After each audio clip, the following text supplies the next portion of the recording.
Hi, it's Michelle. Welcome back to my channel. If you're new here, my name is Michelle. I make videos about books. Please hit the subscribe button. It really helps my channel grow.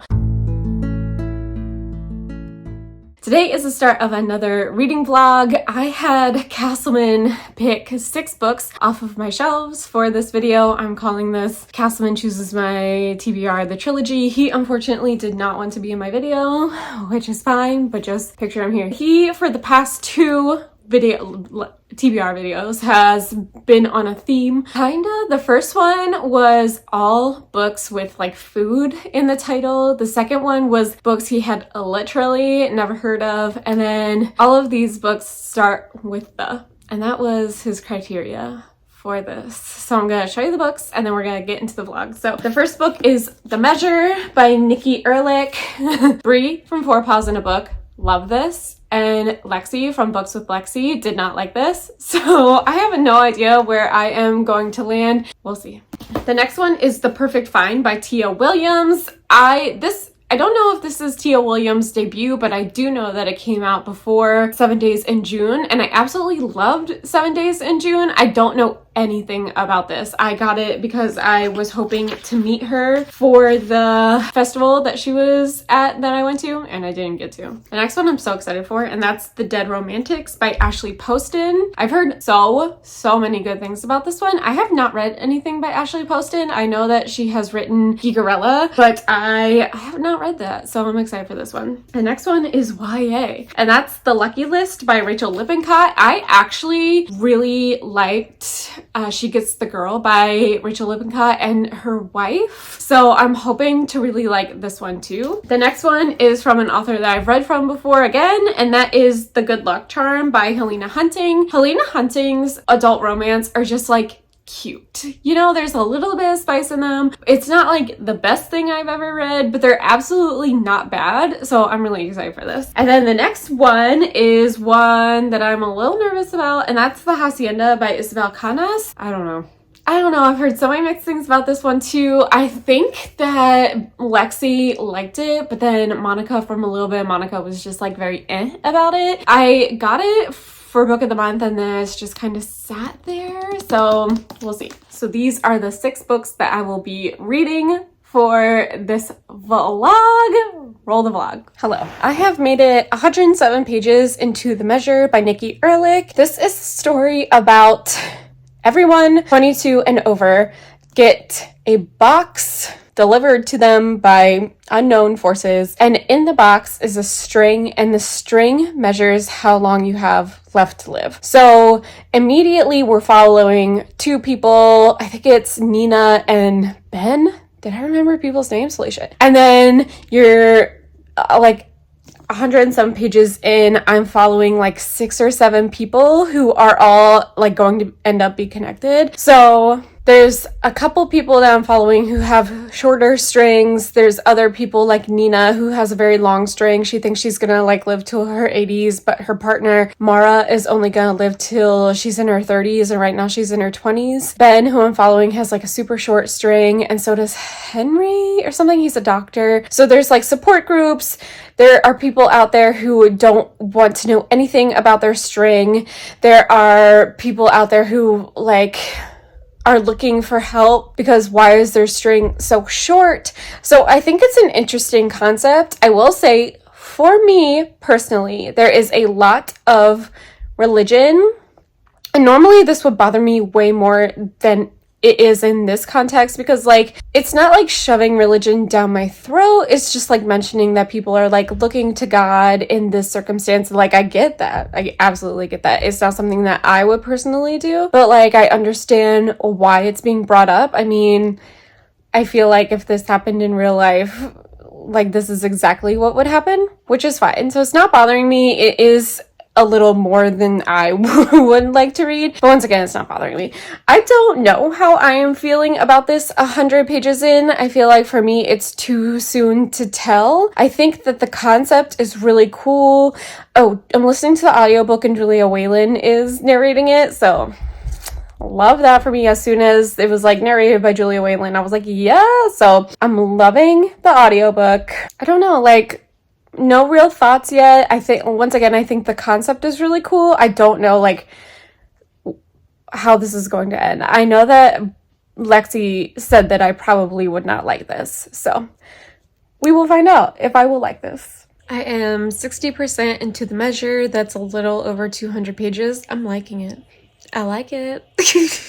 I still am not vibing with the religion part, but like that's gonna be me always. But I really like this concept. I really like the different characters. Like I understand where this is going, which it's going to be like live life to your fullest. You know what? Maybe we should. Honestly, this isn't bad. I finished The Measure by Nikki Erlich. I think I'm going to surprise myself mostly and give this 5 stars, but I really, really enjoyed my time reading this. The concept of this book is so fucking cool, and I thought the execution was done really well because it was political without getting too political, which I don't know how this author did that, but like it could have been so political and so divided, but it wasn't. So I really admire the author for doing that. And yes, I do think at times it was cheesy because the main message of this book is to just like live life to your fullest. The whole thing about the strings is people have either opened their boxes and they know how long their string is and they have to like decide like how are they going to spend the rest of their lives. And then other people haven't opened their boxes and it's literally the same thing. It's like, okay, so I don't want to know. So like, how do I spend the rest of my life not knowing? So cheesy. A little bit. Like there were some times, especially listening to the audiobook, where I literally felt the cringe, but it did not bother me that much. Like sure, I cringed and I was just like ugh, but overall I just really had a good time reading this book. Julia Whalen is an amazing narrator and she narrates the whole thing even though it's from different perspectives, and normally that bothers me so much and I want a different narrator for each voice, but for some reason, even though I think that this book wasn't supposed to work for me, it worked for me in like every single aspect, and I absolutely love this book.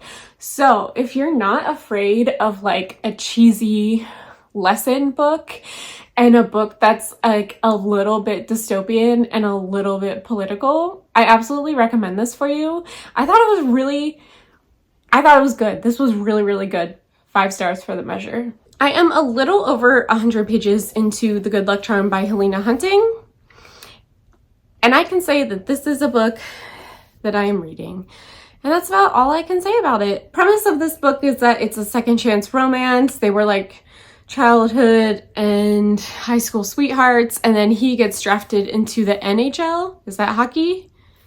Let me know. And now he is back in Minnesota. She is a nurse and he is playing for a team in Minnesota, whatever that is. And he wants back in her life, even though he dumped her on the phone and like hadn't talked to her in 8 years. And they get like stuck in a room together and he calls her baby and kisses her.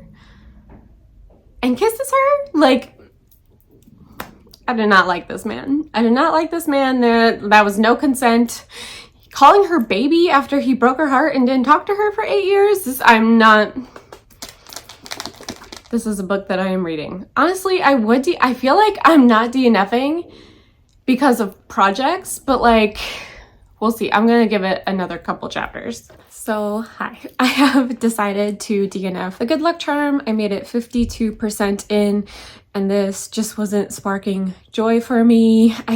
Once again, I know this is a theme for like my romances recently, but I did not like the sex scenes, and I think it's because I was not invested in the couple at all. So they kept like getting together and I was just like, please make it stop, because I really did not like the love interest in this. Like, he literally broke her heart and just like expected everything to be fine. I just don't think I am a fan of second chance romances, which is fine. Like, I don't have to like every trope that there is, and I definitely don't like second chance romance, so I will not be picking them up as much in the future. It just like does not work for me.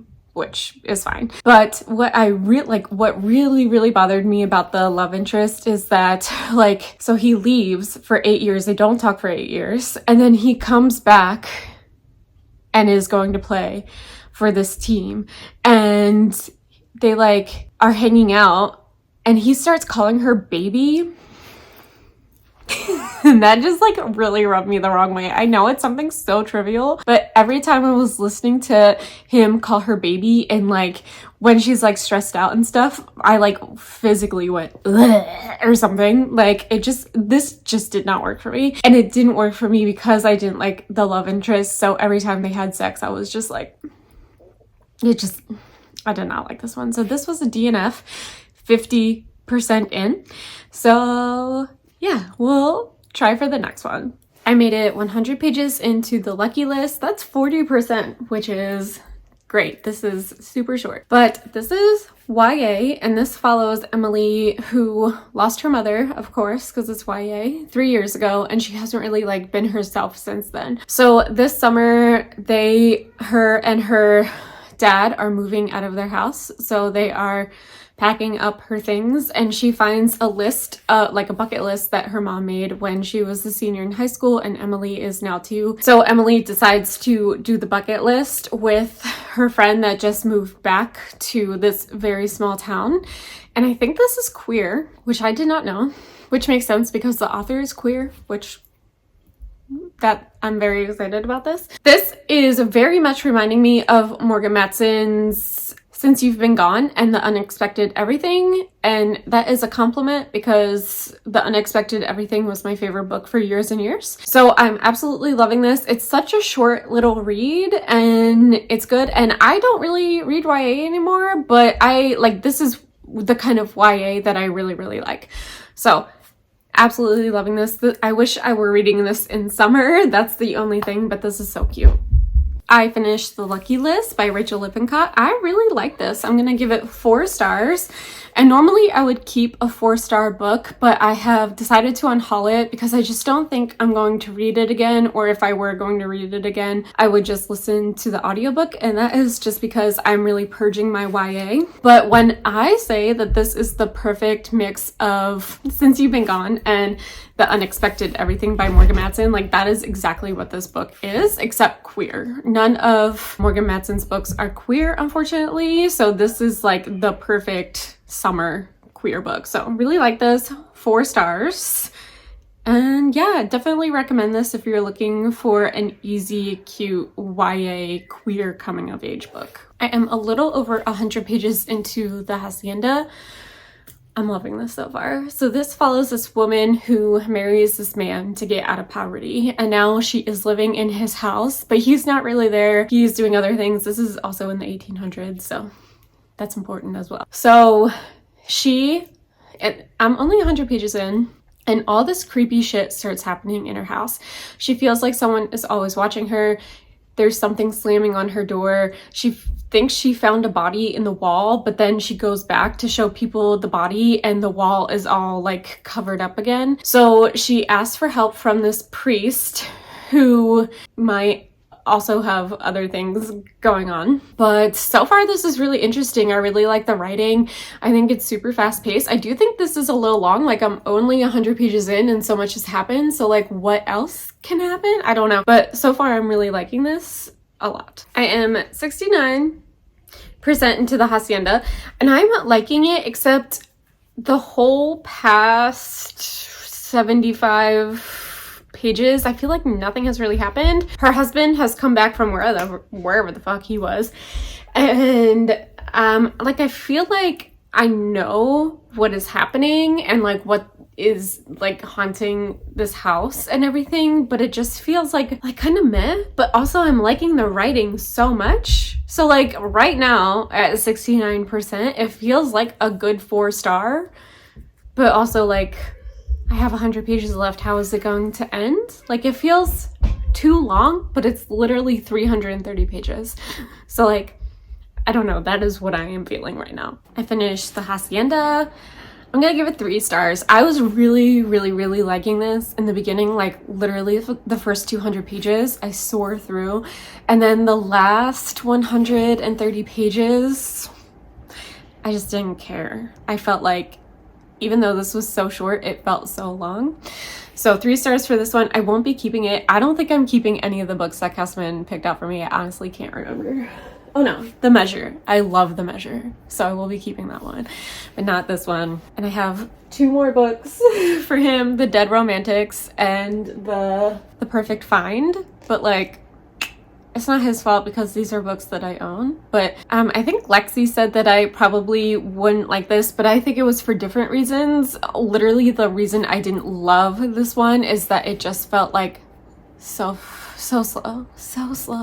But like the imagery, like the horror imagery was really good, but like that was it. I am 100 pages into The Dead Romantics by Ashley Poston. I'm not sure, but it might be too early. But this feels like it could be a 5-star already. I'm absolutely obsessed with this. This is Ashley Poston's adult debut, but she has written a bunch of YA, like romance, and I hadn't read any of them. This is my first Ashley Poston. She wrote Geekerella, which I did own at one point but never read. So I am pleasantly surprised by this. This is following Florence, who lives in New York, and she is a ghostwriter for this super popular romance author. And the thing I love about this book the most is that it is talking about real authors. Like Christina Lauren has been brought up, Casey McQuiston, The Hating Game, like all these super popular romances have been brought up in this romance, which I am absolutely obsessed with. But Florence's dad has just died, so I am just now at the part where she has just gotten home to South Carolina, but also Florence and her dad could see ghosts. So that's like, I think, going to be the main plot point. There's a lot of plot points. Her being a ghostwriter, her dad just dying, her seeing ghosts. But she goes to South Carolina and sees a ghost of someone she might know recently. So I just like really like this writing. I really like this idea. I really like Florence. So I know it's like very early, but I feel like unless something incredibly stupid happens, this is going to be a 5-star. I think you can hear Baby Shark. I'm really sorry, but I am 76% into The Dead Romantics. I'm absolutely loving it. However, and I know I vlog about this so often, this was released in 2022 and there was a Harry Potter reference in it and I just cringed. This book does have to do with like publishing. So it was in reference to like her book being the next Harry Potter, but like still there were so many other examples that could have been used. And that is why I'm angry. But other than that little faux pas for me, I'm still really loving this. Like, she's in love with a ghost and I am invested. I finished The Dead Romantics and I cried. This is, in my opinion, the true definition of a rom-com because I was reading or listening to it last night and I was giggling and Castleman kept looking at me like... And then today there was a twist. And it was just, this was so good. This is one of my favorite books that I have read so far this year. I absolutely loved everything about this. This is a great book. This is a 5-star book. I am so glad I finally read this. I wanted to read it as soon as it came out and then Castleman chose it for this project. And I have been putting this project off. So to say that I am upset that it took me so long to read this would be an understatement, but 5 stars for this one of my favorite books that I've read so far this year. Amazing. Highly recommend this one. I am 100 pages into The Perfect Find by Tia Williams. I have read 7 Days in June by Tia Williams. I really loved it. And I think this could be her debut? ? But I know it's being adapted into a movie coming this summer, so I'm really excited that Castleman chose this. But we're following Jenna, who is 40 and just got out of a 20-year-long relationship, but she was never married. So I think that they wanted 2 different things and he dumped her and now she is trying to like pick up her life. single and like trying to figure out what she really wants to do. And basically after the breakup, she kind of lost it, which like, yeah, 20 years. Yeah. So she goes to this party and makes out with this really, really, really young guy. And then the next morning she goes into work and she is met with her new like partner for a project. And not only is it her boss's son, but it's the dude that she hooked up with. So absolutely loving this so far. Now that they have realized that they're working together, they absolutely hate each other and they can like not figure out how to get on the same page, which I love. Also, I love age gap. Like, I did not think that that was something I would ever be interested in. And then I read my first age gap, which was Birthday Girl, and I just really, really, really like age gap. So 100 pages into this, really loving it so far. Tia Williams, I don't know. She could write my grocery list and I'd be very happy. I am 65% into The Perfect Find. I'm gonna be quite honest with you. Sometimes I think that I am over romance because I feel like I'm moving more towards thriller and horror. But then I pick up a romance and it's perfect. And that is this book. And so this is not a spoiler because it's a romance, but they have gotten together. And basically what's happened is her boss doesn't know, but has implied that she knows that her son is into Jenna. And Jenna is like, what? No, I would never, even though she's like so fucking attracted to this man. So they've done it and now they're doing it at work. And I just know that they're gonna get caught. Like, I have secondhand anxiety because I just know that they're gonna get caught and it's gonna be a disaster. But I'm also rooting for them. So it's like, what's the truth? I don't know. I'm rooting for them. They're gonna get caught. It's gonna get so messy. I hope they end up together. Like, it's a romance. Are they gonna end up together? I don't know, but I'm so excited for this movie, and I don't really get excited for movies. So this is just a wonderful book, and I'm not even done yet. I finished The Perfect Find. I absolutely love this book. I liked it more than 7 Days in June.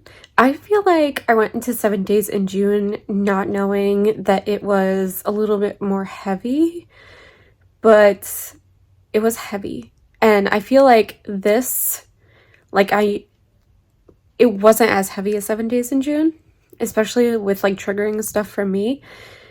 And if you know my least favorite trope in romance books, this has it. And it didn't even really bother me because there was a time jump. Anyway, absolutely love this book. 5 stars for The Perfect Find. So this was absolutely one of my favorites for this project. And I just absolutely love this one. And I feel like if you like romance and you like age gap romance, you should definitely read this one. Like, I think it was better than 7 Days in June. And I wish more people talked about it. Like, I got it off of, I think, Book Outlet just because, like, I recognized her name. Not because, like, I knew anything about it. So give me 1 second and I'm going to do a wrap up for this video. Hi, I finished the Castleman project. This is actually called Husband Chooses My TBR, the trilogy. So I'm going to go in the order that I read these, although I honestly can't remember the order in which I read these. So I don't know why I said that. Anyway, but I know that the first book that I read was The Measure, and I absolutely love this. This made my best books of the year list for 2022 because that's how long ago I read this. I believe I started this project 6 months ago. It was literally 6 books. That means it was 1 book a month for 6 months. That is just awful, awful, awful, awful. I will be keeping this book. 5 stars. Loved it. I think The Good Luck Charm was my next book. Ended up DNFing this. All I can remember about this book is that it's a second chance romance, which is one of my least favorite tropes in romance. But the guy broke up with the main character and they meet again in their hometown and he starts calling her baby. and my blood was boiling because if someone who dumped me started calling me baby out of nowhere, I would have kicked his ass. So I just did not like this one. I think the next one was The Lucky List. And I'm going to be completely 100% honest with you. I don't remember a single fucking thing about this book. I think I gave it 4 stars. I'll find out when I'm editing this. I think I gave it 4 stars. I remember it was sapphic, but otherwise it was not memorable at all. So that's saying something. Next one is The Hacienda. I do remember I gave this 3 stars, and I kind of feel the same way about this one. It wasn't really memorable for me. I do remember I really, really liked the first half of this one, and I was so deeply intrigued with it. And then somewhere around the 50% mark, it just lost me. So unfortunately, I didn't really like this one. However, these next 2 I really liked. So The Dead Romantics by Ashley Poston absolutely surprised the crap out of me. And in my opinion, this is a true rom-com because I was laughing at the end. I cried. I just thought that like this was a perfect book. And whatever Ashley Poston comes out with next, that's adult, I will be there. And then last but not least, one of my other, so I had 3 favorites and 3 meh. That's pretty good, 50-50.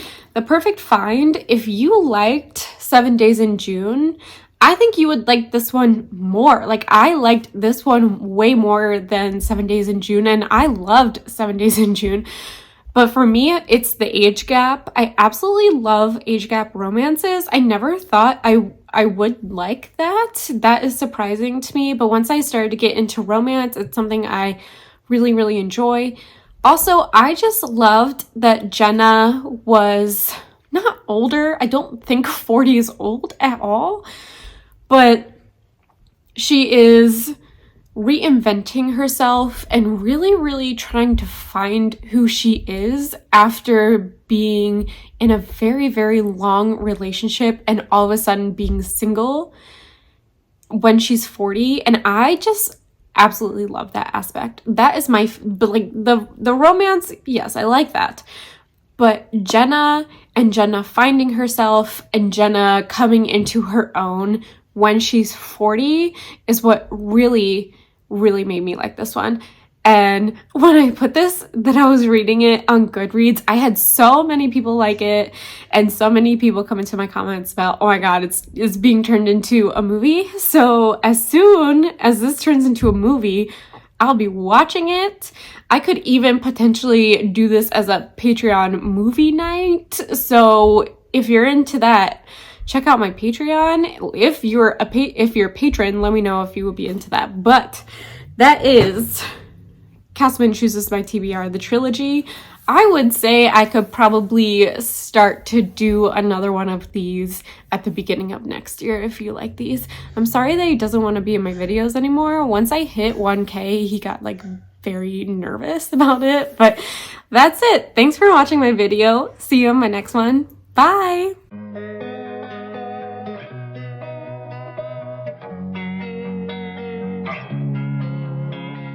Losing time, I'm fading fast.